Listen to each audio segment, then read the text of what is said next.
The General's Slow Retreat, Chile After Pinochet by Mary Helen Spooner was published in 2011 from the University of California.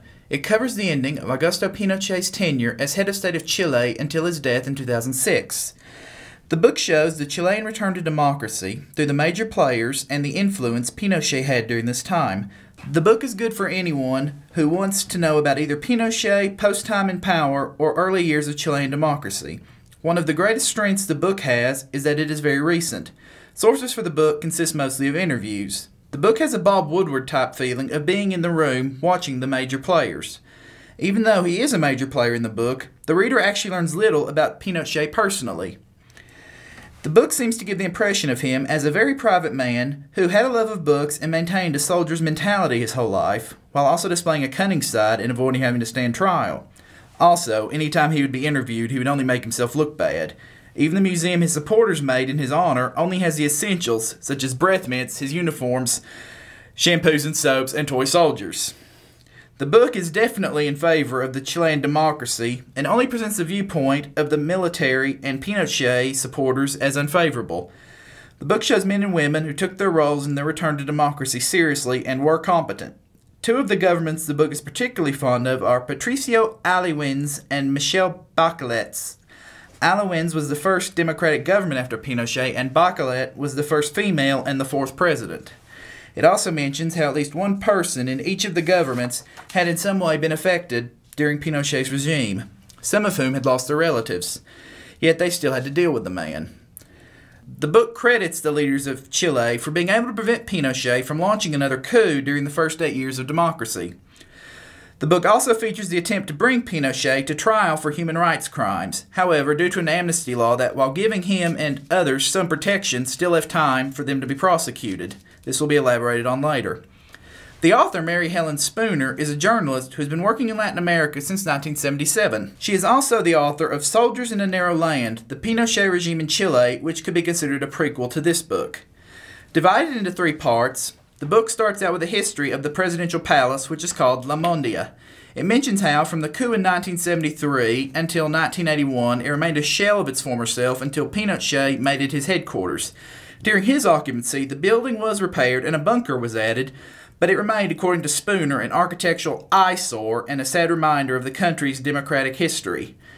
Today, the building has entire sections open to the public. The bunker is now a museum, but the gift shop caused a controversy when it had postcards of the presidents but did not include Pinochet. This showed that even today, Pinochet still has supporters and that Chile is still trying to come to terms with its past. Also shown was how a democratic institution was changed during Pinochet's tenure. There is little to no mention of anything positive during Pinochet's time in office. This gives the impression that there was no reason for him to have had the support that he did. The first real chapter is about the end of Pinochet's tenure as president and shows how another coup was avoided. It is titled An Uneasy Transition. Augusto Pinochet had ruled Chile for 17 years since the violent coup that overthrew his elected predecessor, Salvador Allende. During Pinochet's time in power, it is suggested that more than 3,000 people were killed. Pinochet is shown as a man who just lost an election to determine if he should remain in power another 8 years. An election he thought he would win. Despite wanting to fight for his position, the other members of his cabinet would rather try and put their own candidate in the presidency instead of backing Pinochet. This strikes as unique because it is often believed that dictators are surrounded by people who are completely loyal. The book shows that he did make several decisions that would make Chile's future more viable, although he did it for selfish reasons. Pinochet was determined to prevent himself and others from being prosecuted for human rights abuses and fights for that the rest of his life. He would also spend the rest of his life denying that his government had committed any crimes against its own citizens. Also, this chapter is one of the best quotes in the book. When asked to resign by the new president, Pinochet responds with, "But no one will ever protect you more than I will." Pinochet was at his most active during this period, rattling the saber when he felt threatened, and visiting army bases through Chile. This is the strongest time politically since his removal as president. A recurring theme starting with this chapter is bodies from the regime's time in power surface when the author feels that the reader may have forgotten that people were murdered during Pinochet's regime.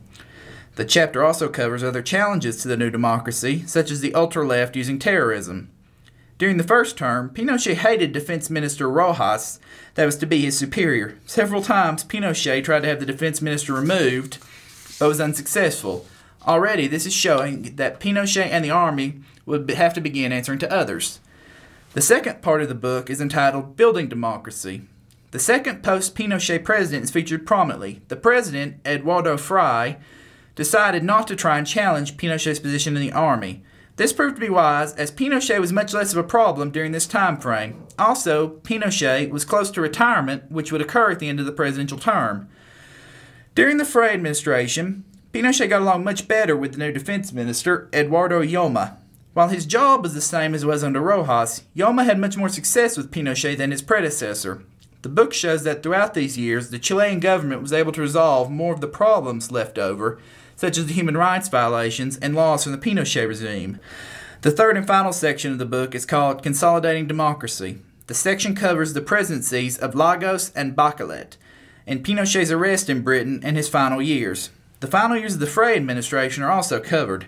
This chapter also has a long section on the Mapuches, who are native to Chile. Why they are so included is not explained, and they are thrown in the book without reason. This seems to me one of the major weaknesses in the book.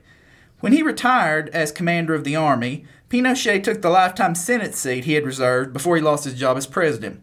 He got along very well with the president of the Senate, a man he had actually exiled. Both men agreed to even remove the day of the coup as a national holiday. They picked a different day to be a unity day.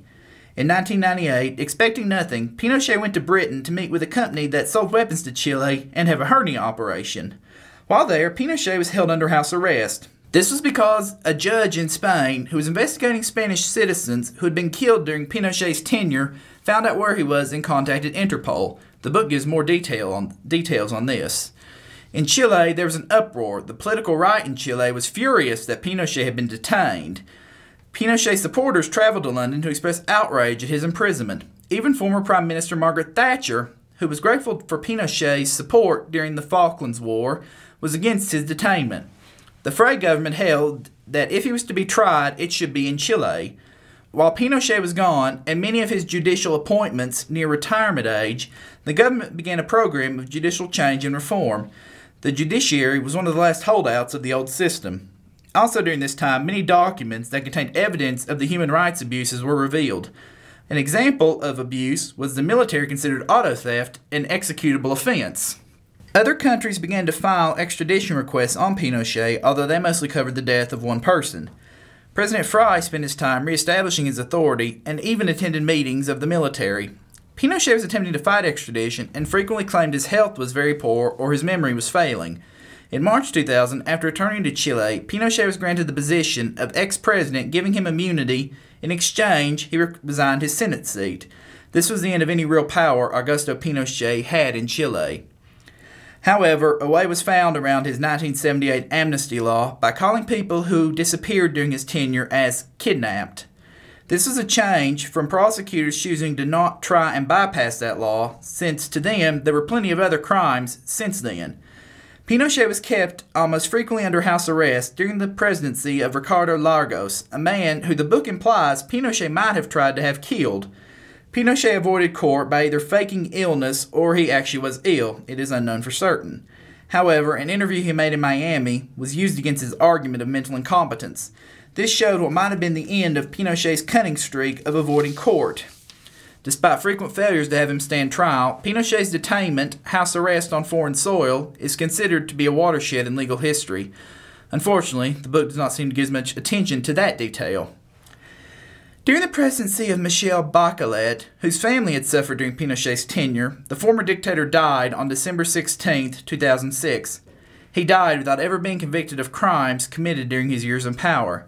His supporters mourned him greatly, but their enthusiasm would later wane when it was discovered that Pinochet had amassed a fortune in foreign banks through money he never could have gained legally. Pinochet was denied a state funeral, but was instead given a military funeral and cremated. President Bachelet refused to attend, saying it would betray her conscience. The government soon began to take measures to remove Pinochet's influence from the army. During the entire length of the book, the army is presented as being separate and isolated from the civilian population. The end of the book is fitting in that it shows the army being welcomed into a disaster relief zone with open arms by the population. The ending signified that old wounds are beginning to heal, the past is dying, and the people of Chile are moving forward. Throughout the book, Pinochet had been fighting what was described as a rearguard action against those who would have seen him in court. While the book describes the Constitution of Chile fairly well, it never gives a concise description of it, nor does it ever say why the presidents were limited to one consecutive term with the possibility of running again in the future. Pinochet's removal as president of Chile was not so much a revolution as it was the will of the people. There was no violence from the election simply because Pinochet never expected to lose. The book says that the lasting legacy of Augusto Pinochet is that he is in fact a cautionary tale for any dictator who thinks they cannot be arrested for their crimes. While the book gives sufficient description of Pinochet's detainment and attempts for trial, it would be quite possible to write a whole book on the subject. Pinochet claimed that all his actions were motivated for his love of Chile. However, he left the country more damaged when he left office than when he took power. This book is strong in showing the different personalities and events that took place in Chile for 16 years. While probably not an academic book, depending on your point of view, it is still an interesting read that certainly won't bore.